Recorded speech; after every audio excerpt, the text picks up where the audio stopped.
Sekerdi alamız, ornumuzda ornalasarız. Ya.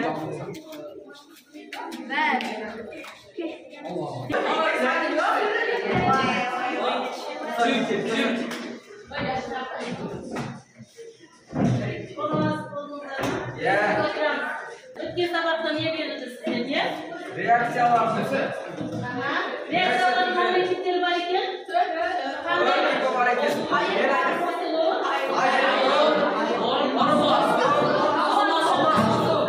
Жақсы, керемет. Қазір мен сіздерге реакцияны көрсетемін. Қандай реакция типіне жататын тез айтасыздар. Мен сіздердің бағаларыңызды көріп барамын. Бірінші реакция қандай реакция типіне жатады? Жарайсыз, дуа сізге 1 балл. Дуалға мен 1 балл қоямын. Жарайсыз. Так. Екінші реакциямыз қандай?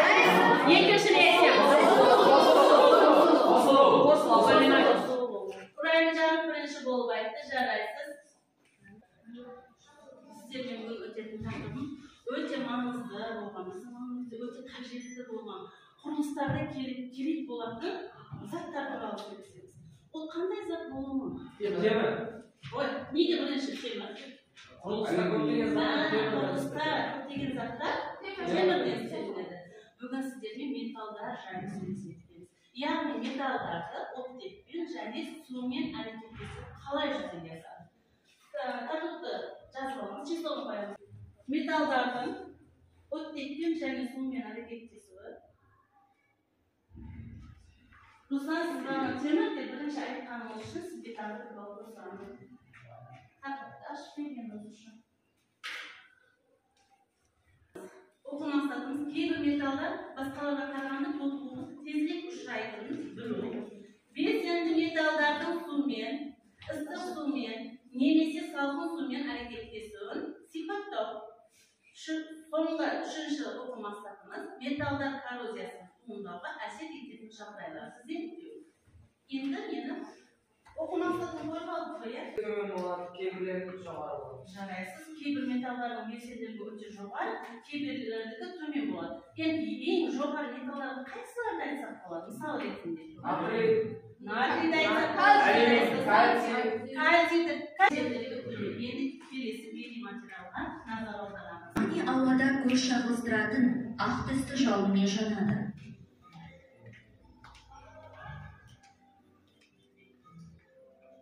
Реакция нәтижесінде көп мөлшерде энергия бөлінеді.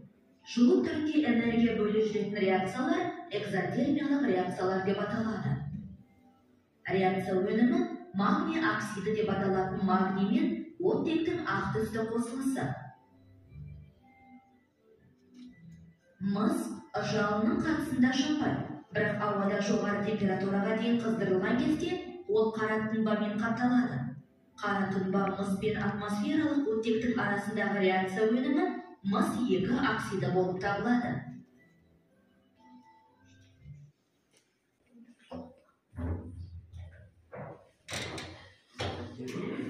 Қараймыз.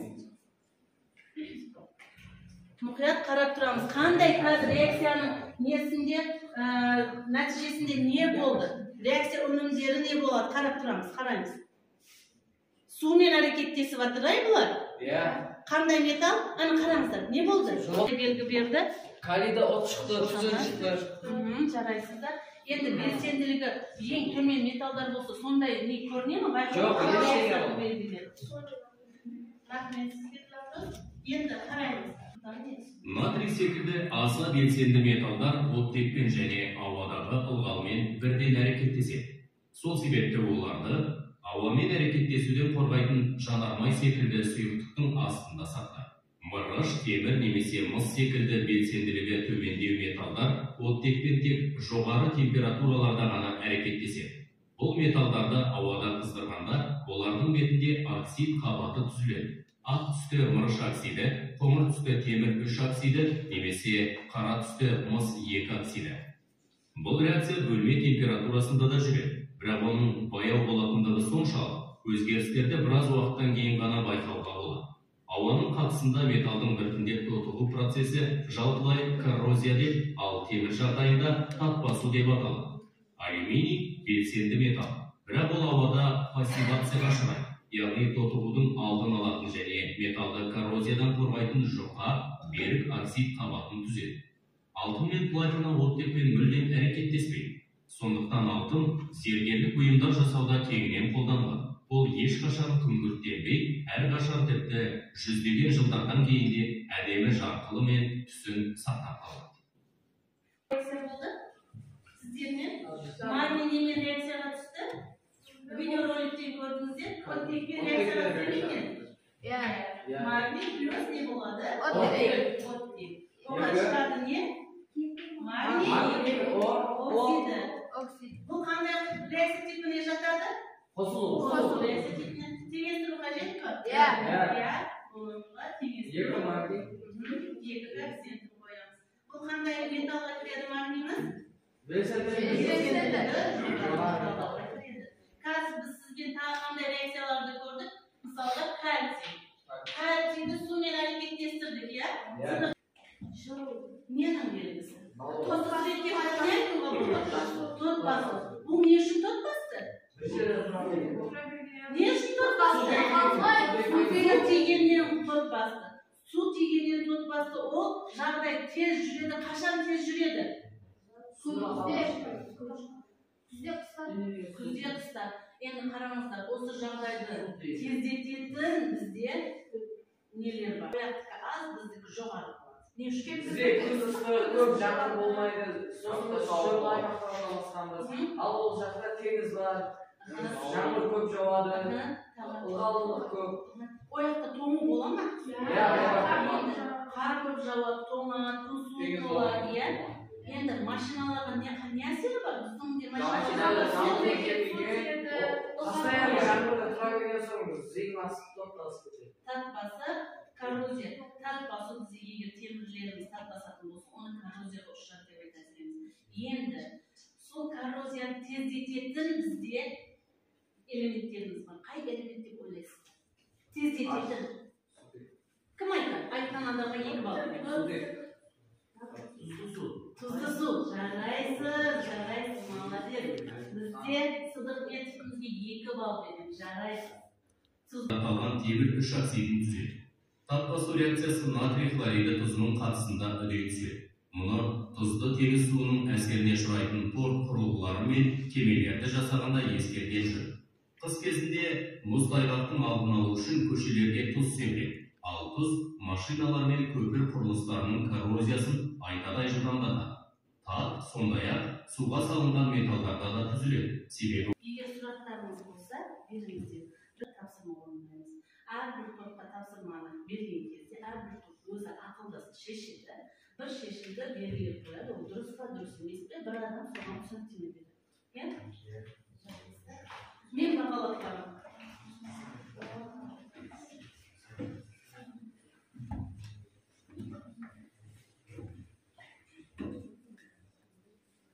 Ал бекіту тапсырмасы кетті.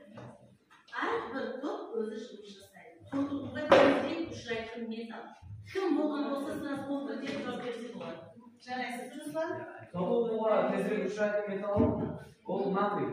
Жарайсыз. Натрий, өйткені натрий ең белсенділігі осылардың ішінде жоғары металлға кіреді. Руслан, жарайсыз. Келесі тапсырма. Руслан, отырыңыз. Жарайсыз. Келесі тапсырмамыз. Топпен ақылдасып шешсеңіз болады, дайындасаңыз болады.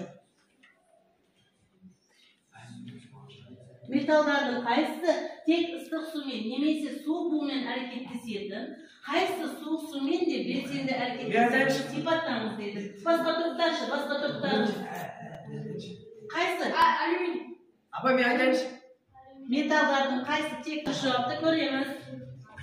Әрекеттеседі. Ал натрий суық сумен де, ыстық сумен де белсенді әрекеттеседі. Натрий тобымен сіздерді қандай топ? Магний тобына бір балдан, яғни сіздерге Русланға 1 балл, Нұрсұлтанға 1 балл қосам. Жарайсыздар. Беру үшін бейнекөрініске назар аударайық. Бейнекөрініске қараймыз. Біз темір коррозиясының себептерін қарапайым тәжірибе жүргізу арқылы зерттей аламыз. Бірінші сынауға 1 қасық сусыз кальций хлоридін қосамыз. және оның төбесінен мақта саламыз.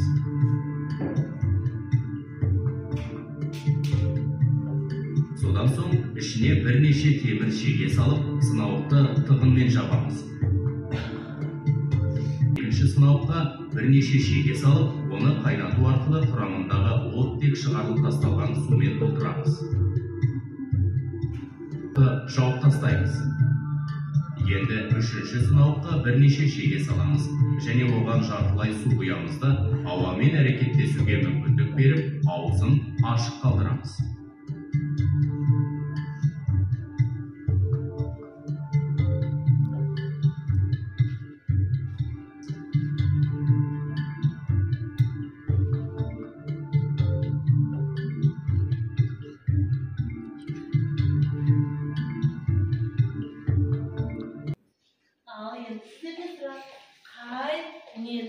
Қандай өзгеріске ұшырайды? Бірінші жолда шегені салды, оның аузын жақсап жапты. Ауа кіргізбейтіндей қылып жапты. Екіншісін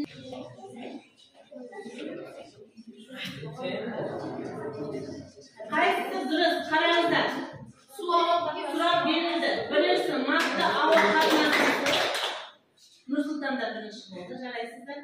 Су ауа қатынасынсыз деп. Нұрсұлтанда кім жауап береді? Бұл тұрыңыз. Кім жауап береді сізге? Қайсысы дұрыс? Су ауа қатынасыз. Қай варианты дұрыс?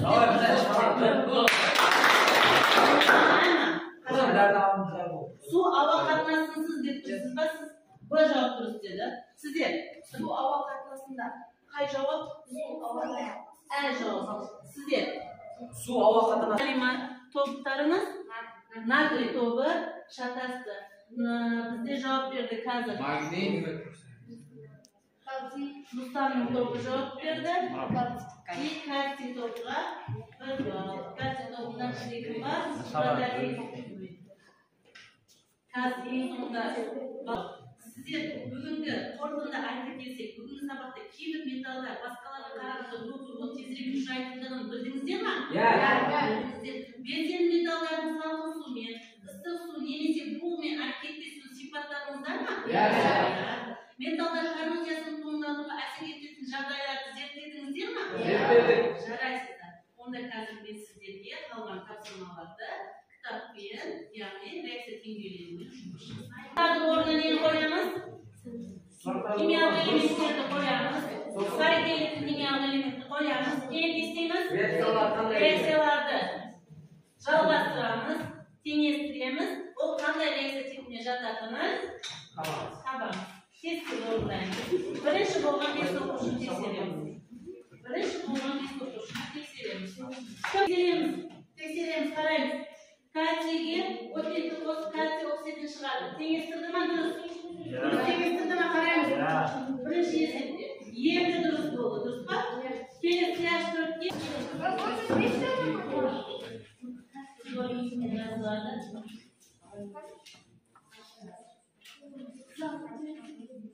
Теңестіріп беріңіздер.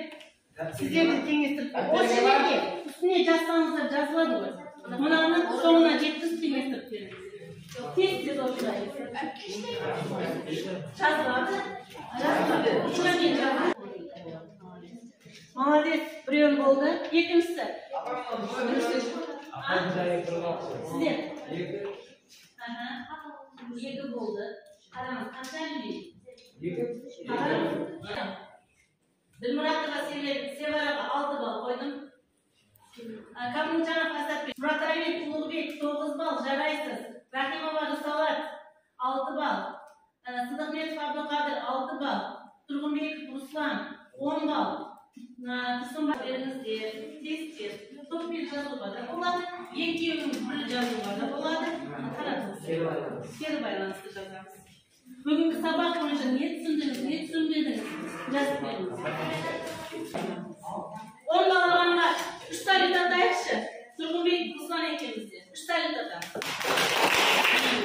Теңгелеміз. Түсінікті ма? Кері байланыстарыңыз беріңіз. Сабақ бітті. Сау болыңыздар, кері байланысты беріп шыға беріңіз.